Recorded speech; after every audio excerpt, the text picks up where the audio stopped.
Oil form తో రైతులకు అధిక ఆదాయం వస్తుందన్నారు వ్యవసాయ శాఖ మంత్రి తుమ్మల నాగేశ్వరరావు. రైతుల కోసం ఆయిల్ ఫామ్ పై దిగుమతి సుంకాన్ని పెంచాలని కేంద్రానికి విజ్ఞప్తి చేశామన్నారు. దేశంలో తొలిసారిగా ఆయిల్ ఫామ్ ప్లాంటేషన్ కోసం సీడ్ గార్డెన్ ఏర్పాటు చేస్తున్నామని చెప్పారు. ఇక రంగారెడ్డి జిల్లా షాబాద్ మండలం పెద్దవేడిలో మెగా ఆయిల్ ఫామ్ ప్లాంటేషన్ ప్రోగ్రాంలో పాల్గొన్నారు మంత్రి తుమ్మల. రైతులకు అన్ని రకాలుగా అండగా ఉంటామని చెప్పారు.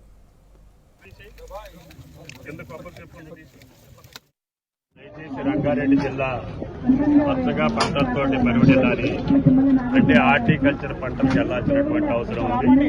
కాబట్టి దయచేసి రైతులందరూ కూడా మీకు విలువ కలిగినటువంటి భూములు ఉన్నప్పటికీ కూడా మీ కుటుంబానికి మీకు సంతోషాన్ని ఆదాయాన్ని ఇచ్చే పంటలు పండించుకోమని, తాత్కాలికమైనటువంటి పంటలు వేసి నష్టపోకుండా తెలంగాణ ప్రభుత్వం రేవంత్ రెడ్డి గారి ఆధ్వర్యంలో ఈ జిల్లాకు సంబంధించినటువంటి ఏ అంశమైనా తప్పకుండా అత్యధిక ప్రాధాన్యతనిచ్చి రేపు అన్ని రకాలుగా అభివృద్ధి చెందేటటువంటి ఉమ్మడి రంగారెడ్డి జిల్లాకి వ్యవసాయ పరంగా, హార్టికల్చర్ పరంగా తప్పకుండా సహాయ సహకారాలు అందించడానికి సిద్ధంగా ఉన్నాం.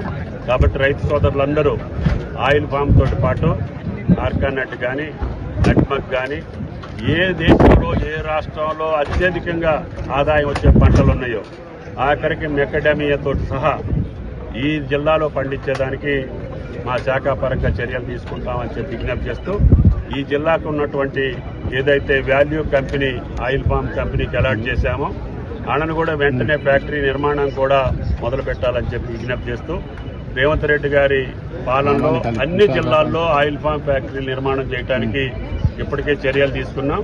రేపు వచ్చే నెలలో ముఖ్యమంత్రి గారి చేతుల మీదుగా సిద్దిపేటలో భారీ ఆయిల్ ఫామ్ ఫ్యాక్టరీ ప్రారంభోత్సవం జరుగుతుంది. అదేవిధంగా మహబూబ్ నగర్లో ఏర్పాటు చేశాం. ఆదిలాబాద్లో, నిజామాబాద్లో, కరీంనగర్లో అన్ని చోట్ల ఫ్యాక్టరీ నిర్మాణం జరుగుతుంది. కాబట్టి రైతులకి ఈ పంటను గురించి ఏ ఆలోచన పెట్టుకోకుండా మీరు ఈ పంట కాపుకొచ్చే 3 సంవత్సరాల లోపల అంతర పంటలు పండించుకోవచ్చు. దానికి కూడా సబ్సిడీలు ఇచ్చి రైతులు ప్రోత్సహిస్తాం. అదేవిధంగా ఈ పంటకి మేమే ధర నిర్ణయించి ప్రభుత్వ పరంగా రైతులు నష్టపోకుండా ఆ పైసలు 3 రోజుల్లో మీ ఖాతాల్లో జమ చేసేటటువంటి అవకాశం ఈ ప్రభుత్వం తీసుకుంది. తప్పకుండా తెలంగాణ రాష్ట్రం భారతదేశంలో ఆయిల్ ఫామ్లో నెంబర్ 1గా రేపు రాబోయే 3 సంవత్సరాలు నిలుస్తుందని చెప్పి విజ్ఞప్తి